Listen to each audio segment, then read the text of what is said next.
ये कहानी एक सातित चरवाहे की। एक मंत्री जी की लापरवाही की वजह से एक राजा का बहुत ही बड़ा नुकसान हो गया था, जिस वजह से उस राजा ने मंत्री जी को नौकरी से निकाल दिया।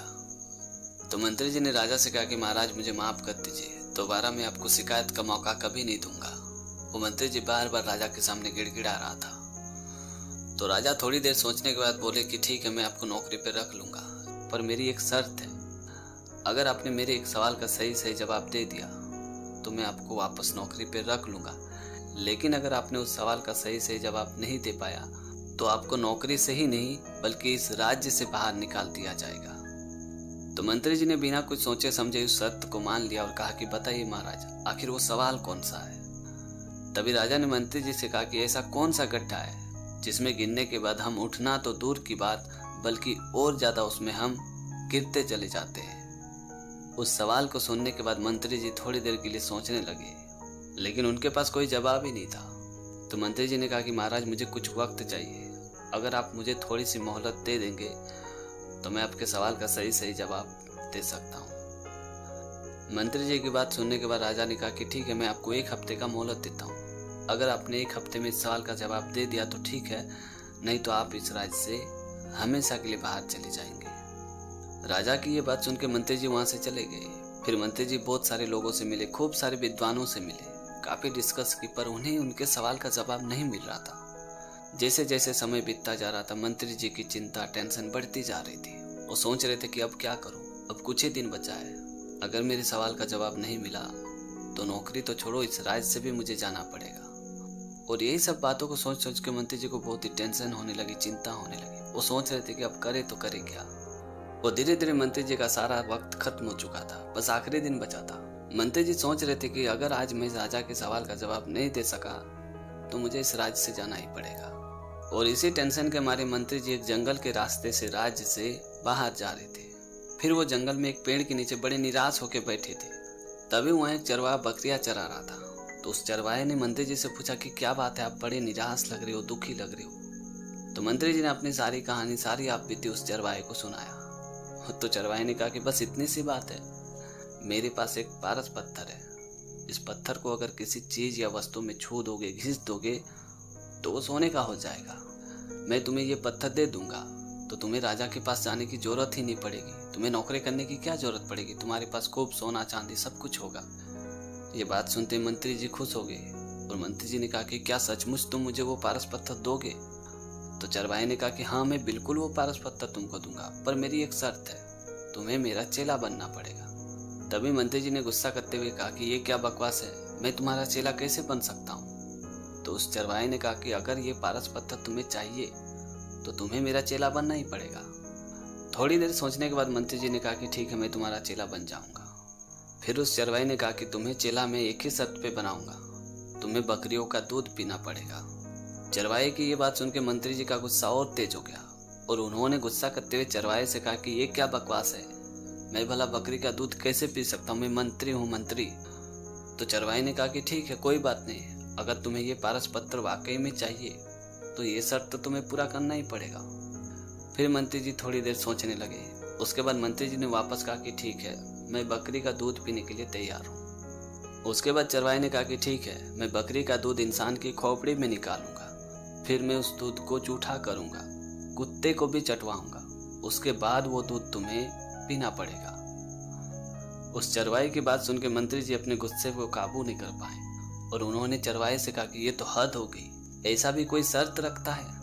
तभी उस चरवाहे ने कहा कि ठीक है, कोई बात नहीं, अगर तुम्हें ये शर्त माननी है तो ठीक है, नहीं तो मैं वो पारस पत्थर तुम्हें नहीं दूंगा। फिर मंत्री जी एक जगह बैठे बैठे काफी देर सोचने लगे। फिर उन्होंने फाइनली डिसीजन लिया कि ठीक है, मैं तुम्हारा ये सारा शर्त मानने के लिए तैयार हूँ, वो पारस पत्थर मुझे चाहिए। तभी चरवाहे ने हंसते हुए कहा कि मिल गया ना तुम्हारे सवाल का जवाब, यही है तुम्हारे सवाल का जवाब, यही है वो गड्ढा, लोभ का। लोभ के गड्ढे में जब इंसान गिरता है तो वो गिरता ही चला जाता है, फिर वो कभी नहीं उठ पाता है। जैसे कि तुमने इस पारस पत्थर को पाने के लिए इस लोभ रूपी गड्ढे में गिरते चले गए। उस चरवाहे की बात सुनने के बाद मंत्री जी खुश तो हो गए, लेकिन उन्हें खुद पे शर्मिंदगी भी महसूस हो रही थी। फिर मंत्री जी दौड़े दौड़े राजा के पास गए और राजा से कहा कि महाराज, वो गड्ढा लोभ का है, जिसमें इंसान गिनने के बाद गिरते चला जाता है, फिर वो कभी नहीं उठ पाता है। मंत्री जी का जवाब सुनने के बाद राजा ने खुश होते हुए कहा कि आपने बिल्कुल सही कहा, अब आप अपने काम पे वापस आ सकते हो। तो दोस्तों, छोटी सी कहानी में ये सिखाती कि लालच बुरी बला है। ये बात हम बचपन से सुनते आ रहे हैं। कई बार लालच में हम आकर इतने अंधे हो जाते हैं कि हम अच्छे और बुरे का फर्क भूल जाते हैं, यहाँ तक कि अपना स्वाभिमान भी भूल जाते हैं। ऐसे लोग पैसे तो कमा लेते हैं, लेकिन लालच की वजह से कभी संतुष्ट नहीं हो पाते हैं। इसलिए लालच से हमेशा बच के रहना। ये कहानी है चाणक्य की। चंद्रगुप्त मौर्य के महामंत्री चाणक्य बहुत ही विद्वान और चालाक थे, लेकिन वो देखने में थोड़े बदसूरत थे। तो एक बार चंद्रगुप्त ने मजाक करते हुए चाणक्य से कहा कि मंत्री जी, कितना अच्छा होता कि आप विद्वान के साथ साथ थोड़ा सुंदर भी होते। चंद्रगुप्त की ये बात सुनकर महारानी जी को बहुत ही बुरा लगा। तो महारानी जी ने चंद्रगुप्त से कहा कि महाराज, रूप तो एक भ्रम है, आज है तो कल नहीं। वास्तव में किसी व्यक्ति का सम्मान उसके रूप से नहीं, बल्कि उसके स्वभाव और गुण से किया जाता है। तभी चंद्रगुप्त ने बड़े घमंड के साथ कहा कि ऐसा कोई उदाहरण है जिससे आप इस बात को साबित कर सको कि गुण के आगे रूप का कोई महत्व ना हो। तभी चाणक्य ने कहा कि महाराज, इसे एक नहीं कई उदाहरण है। पहले लीजिए, आप पानी पीजिए। उसके बाद चाणक्य ने राजा को 2 गिलास पानी पीने के लिए दिया। एक सोने का गिलास था और एक मिट्टी का गिलास। जब राजा ने पानी पिया तो चाणक्य ने पूछा कि महाराज, कौन सा गिलास का पानी आपको अच्छा लगा? तभी राजा ने कहा कि इस मिट्टी के गिलास का पानी बहुत ही शीतल और स्वादिष्ट था, इसे पी के मैं तृप्त हो गया। जबकि सोने के गिलास का पानी तो पीने योग्य भी नहीं था। चंद्रगुप्त की ये बात सुनते महारानी जी ने मुस्कुराते हुए कहा कि महाराज, मिल गया ना आपके सवाल का सही जवाब। वो सोने का गिलास देखने में भले सुंदर था, पर उसका पानी पीने योग्य नहीं था। जबकि वो मिट्टी का गिलास देखने में भले सुंदर ना हो, लेकिन उसका पानी बहुत ही शीतल और स्वादिष्ट था। अब आप ही बताइए कि रूप और गुण में कौन बड़ा है? ये बात सुनते चंद्रगुप्त मौर्य की आंखें शर्म से नीचे झुक गई। उन्हें समझ में आ चुका था कि रूप देख के हमें किसी का अपमान कभी नहीं करना चाहिए। तो दोस्तों, छोटी सी कहानी में ये सिखाती कि चेहरे की सुंदरता कोई सुंदरता नहीं होती। असली सुंदरता तो इंसान के गुण और स्वभाव में होती है। इसलिए किसी की सुंदरता पे भले तारीफ करो, पर किसी की बदसूरती पे उसे अपमानित ना करो। तो दोस्तों, आज की कहानी आपको कैसी लगी कमेंट करके ज़रूर बताना।